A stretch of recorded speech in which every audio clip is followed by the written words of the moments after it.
बच्चों, welcome to Ganit classes. So today we are starting class 9th Ganita Manjari chapter 8 का हम end of chapter exercise हमने question 1 to 5 previous video में किए थे। Now we are starting with question 6। Listen students, यहाँ पे स्टार लगा हुआ है। स्टार का मतलब है कि ये आपके एग्जाम में नहीं आएंगे, बट अगर आपके क्वेश्चन को टीचर कोई एक्स्ट्रा क्वेश्चन डालते हैं एग्जाम में तो ऐसे सिमिलर क्वेश्चन डाल सकते हैं, तो वहाँ पे आपको दिक्कत नहीं आएगी अगर आप ये अच्छे से करेंगे। और if you are liking my video, like share and subscribe Ganit classes for more updates. Okay, now let's start question number 6। Find all possible ways of expressing 100 as the sum of consecutive natural number. कि आपने 100 को कैसे express करना है सम of consecutive number क्या होते हैं, जो साथ साथ वाले होते हैं, ठीक है। तो उनका हमने सम शो करना है। देखो, पहला वे तो बड़ा इजी है। अगर हम पहला नंबर ले लें x, अगला ले लें x+1, उससे अगला x+2, x+3, ठीक है। तो हमने कितने लेने हैं ऐसे, हमने ऐसे नंबर कितने लेने हैं? चलो, हमने 5 नंबर डिसाइड कर लिए, ठीक है, x+4 तक। x, x+2, x+3, x+4 natural हमने कॉन्जिक्यूटिव लेने हैं। अब इनका सबका सम हमने ले लिया 100। हम दो वे से करेंगे इस क्वेश्चन को, ठीक है। तो हमने इन सब का सम ले लिया 100, ठीक है। x 1 2 3 4 5, 5x and 1 + 2 3, 3 and 3 6, 6 and 4 10। तो 10 जाके उधर माइनस हो जाएगा, 100 - 10, 5x = 90। तो x आ जाएगा 90/5, कट के क्या आ जाएगा 16। तो हमारे कुछ एक नंबर तो सेट ये बन गया 16, 17, 18, 19, 20। देखो 16 लिया, फिर 17 के बाद हमने कौन सा ले लिया, ये हो गया 18, 19 and 20। ये 5 नंबर हमारा पहला सेट आ गया। एक हम दूसरा तरीका कैसे लगा सकते हैं, सेकंड मेथड है कि हमने ये नंबर ले लिया x, हम बीच का हमने कोई भी नंबर ले लिया, 2 हम इसके पीछे चले जाएंगे x-1, x-2, और 2 हम इसके आगे आ जाएंगे x+1 एंड x+2, ठीक है। अब हम इनका सबका सम ले लेते हैं। इन सब का हमने ले लिया सम इज इक्वल टू क्या आना चाहिए, सम 100।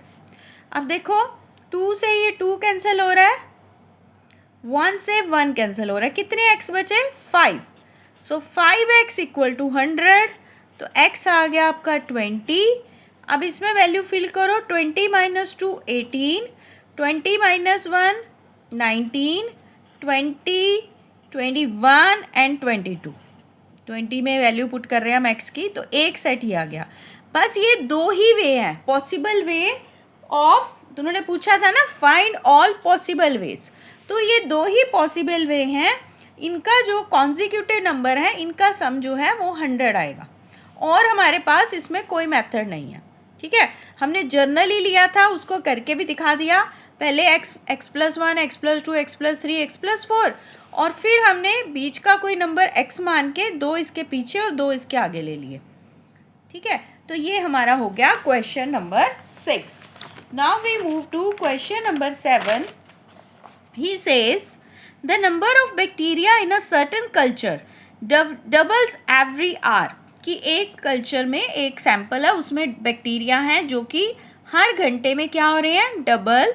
If there are 30 bacteria present in the culture originally, 30 bacteria जो है वो ओरिजिनली मतलब स्टार्ट हुआ है 30 से, तो ए हो गया 30।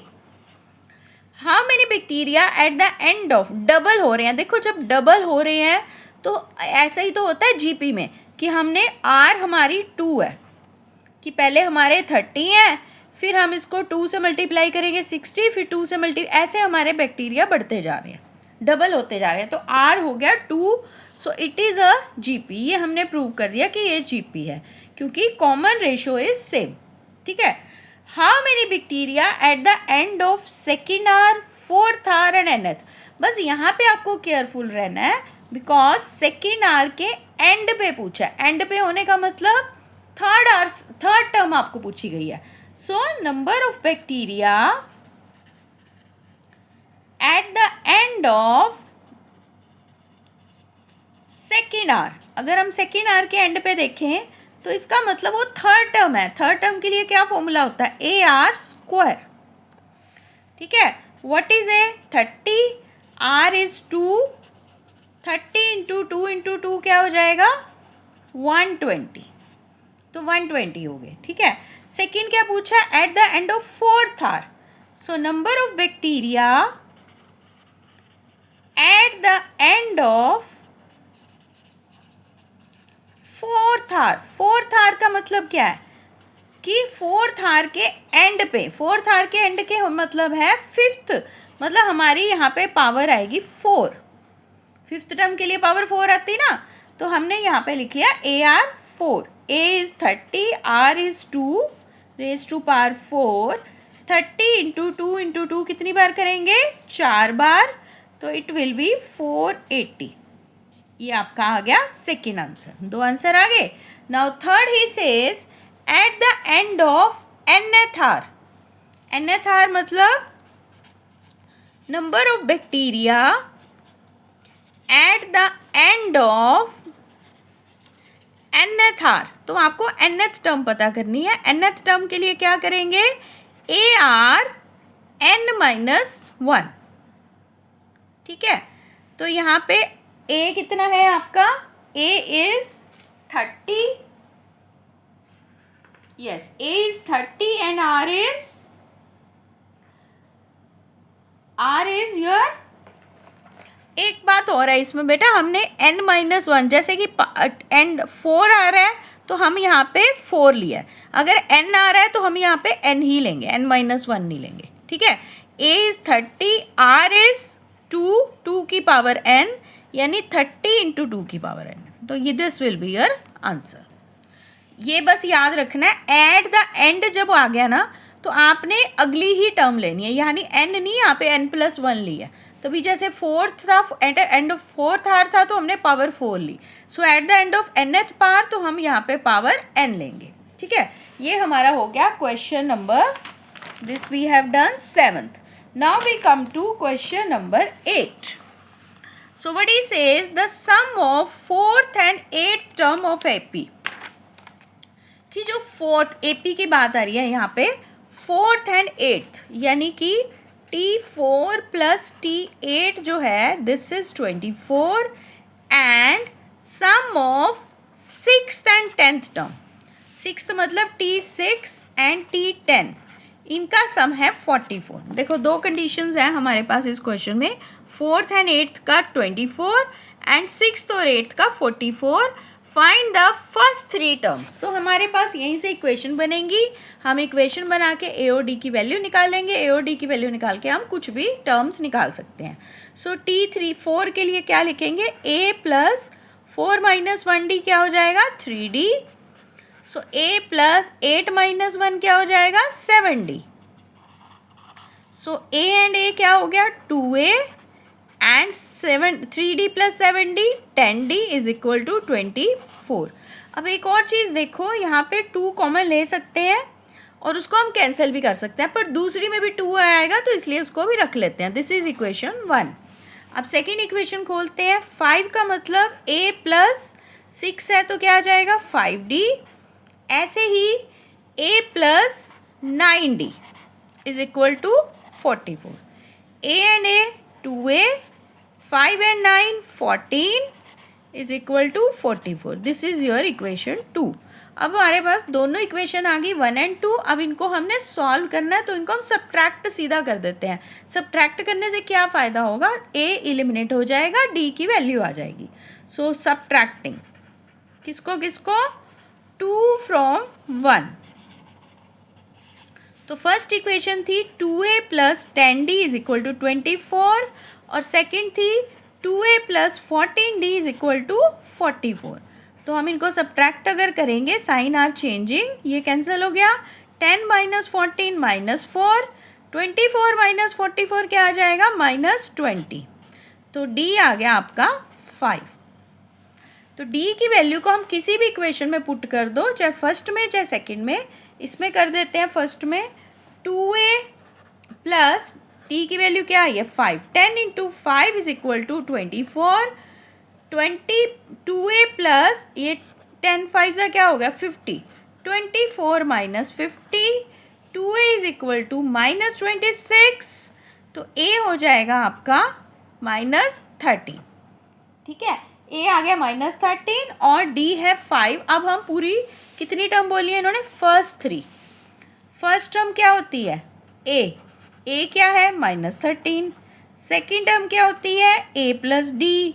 a क्या है -13 और d इज 5, तो ये क्या आ गई -8। a3 is a plus 2d।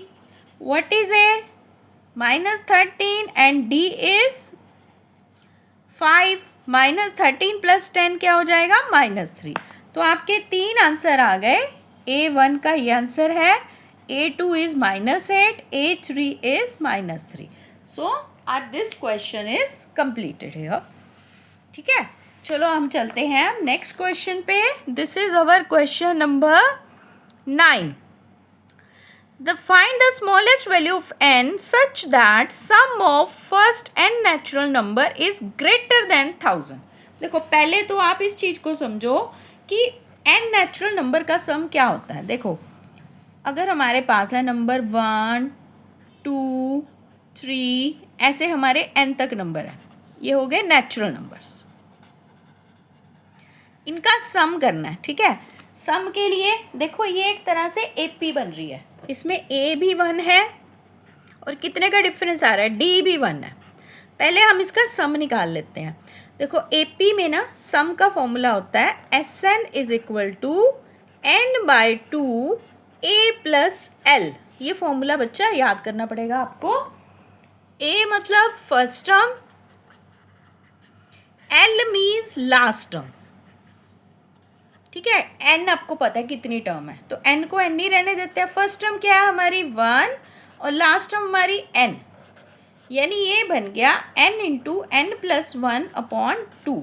ये Sn बन गया नेचुरल नंबर के सम का फॉर्मूला। अब यही बोल रहा है find the smallest value of n such that sum of first n natural number is greater than 1000। अब वो कह रहा है ये जो सम है ना 1000 से ग्रेटर हो। n इंटू n प्लस 1/2 जो है it should be greater than 1000। 2 उधर चला जाएगा। n into n plus 1 is greater than 1000 into 2 क्या बन गया 2000। यानी ये जो प्रोडक्ट है ये 2000 से बड़ी होनी चाहिए। ठीक है, तो आपको इसमें हिट एंड ट्रायल से नंबर चूज करने पड़ेंगे। एक नंबर है एक उससे अगला है। अब देखो हम 2000 कैसे कैसे बनता है। अगर हम बड़े से बड़े नंबर लें 40 इंटू 50। अब 40 50 जो है ये तो 10 का गैप है, हमें एक का ही गैप चाहिए, यानी हमें 40 और 50 के बीच में ही नंबर मिलेंगे। ठीक है, अब इनके बीच में अगर आपको पीछे आप लाना है, जैसे कि हम अगर 40 एंड 41 ले लें तो हमारा क्या बन रहा है, इनका दोनों का अगर हम लेते हैं इट इज़ 1640। ठीक है, अब ये तो बड़ा इससे कम है, और थोड़ा आगे बढ़ते हैं 41 42 43 44 44 45। तो आप ऐसे हिट एंड ट्रायल करोगे ना तो आपका ये नियर आएगा। जैसे 45 को अगर 44 से मल्टीप्लाई करते हैं, ये हम अप्रॉक्स लेते हैं कितना आ रहा है, दिस इज 1980। ठीक है, तो ये जो है it should be greater than, तो इसका मतलब हमें 45 और 46 लेना चाहिए। तो हमारा n क्या हो जाएगा 45 और एक हमारा दूसरा नंबर क्या हो जाएगा 46। तो हमें तो n की वैल्यू पूछी थी। अगर हमने 44 और 45 लेते हैं तो कम आ रहा है 2000 से। हमारा आंसर जो है 2000 से ग्रेटर तभी आएगा जब हम 45 से भी आगे जाएंगे, यानी 45 ये आएगा तो अगला नंबर हो जाएगा 46। पर हमें सिर्फ n का आंसर पूछा है, n is 45। So this question is completed here. सो थोड़े से बच्चे ये हॉट्स टाइप है, अच्छे लेवल के क्वेश्चन है, बट आपको करने चाहिए। आगे 10th क्लास में लगा लो या किसी कंपटीशन में लगा लो, आपको ऐसे क्वेश्चन काम आएंगे। ठीक है, सो try to understand. अगर any query you have, you can write in comment section. So now we move to next question. This is question number 10. Which term of the GP this is? ये आपको term दे रखी है, ये है. And write the explicit formula as the recursive formula also. तो हमने इसका explicit और recursive भी लिखना है और पहले हमने इसको क्या करना है, solve. तो अब हमारे पास है कि ये एक GP है, ठीक है. GP है तो पहले A लिख लिया. A क्या है, 2, और R कैसे निकलता है, 8/2 क्या हो गया, 4, ठीक है. अब R भी आ गया, A भी आ गया. अब ये वाली टर्म कौन सी है, यानी हमें N पता करना है. तो हम जनरल टर्म लिख लेते हैं. ARn-1 इज इक्वल टू 131072, ठीक है. A कितना है, 2, 4, R है हमारे पास 4, n-1 इज इक्वल टू 131072. ये 2 चला जाएगा इधर नीचे. 4n-1 is equal to 131072 upon 2. इसको 2 पे जब डिवाइड करेंगे हमारे पास आ जाएगा 65536. देखो इधर जो है बेस में 4 है तो हम इसके फैक्टर ऐसे बनाएंगे, हम 4 के साथ ही बनाएंगे. 65536 को हम 4 से डिवाइड करेंगे. तो सबसे पहले 4 पे डिवाइड करेंगे. 16384. फिर से 4 पे करो, 4096. फिर से 4 पे 1024. Again on 4, 256. Again on 4, 64. Again on 4, 16. Again on 4, 4, ठीक है. अब देख लो कितने 4 आए हैं, 1 2 3 4 5 6 7 8. सो 4n-1 इज इक्वल टू 4 की पावर 8. अब हम 4 को इग्नोर कर देंगे. n-1 इक्वल टू 8, तो n आ गया 8 + 1 9. यानी कि हमारी जो 9th टर्म होगी वो ये बनेगी, ठीक है. अब ये तो हमने इसका कर लिया, सॉल्व कर लिया. अब हमें पूछे 2 और चीज़ें पूछी हैं. Write the explicit as well as recursive formula. देखो एक्सप्लिसिट फॉर्मूला तो सीधा इसका क्या बन रहा है कि हम 2 को किससे मल्टीप्लाई कर रहे हैं, 4 की पावर n-1 से. ये हो गया इसका एक्सप्लिसिट फॉर्मूला. एक्सप्लिसिट वही तो होता है कि आपने n की वैल्यू पुट करके कोई टर्म निकालनी है, ठीक है. नाउ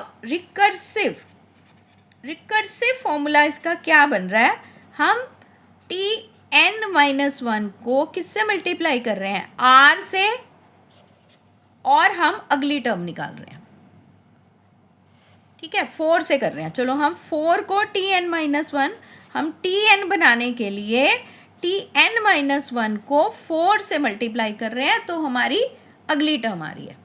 ये हो गया रिकर्सिव फॉर्मूला, जिसमें हम किसी टर्म को यूज़ करके दूसरी निकालते हैं, और एक्सप्लिसिट मतलब n की वैल्यू पुट करके निकालते हैं. तो ये हमारे ये आंसर भी आ गया और ये भी आ गया. So we have finished this 10th question. So next we will do in next video. So we have done today from 6 to 10. I hope you are understanding and liking this video.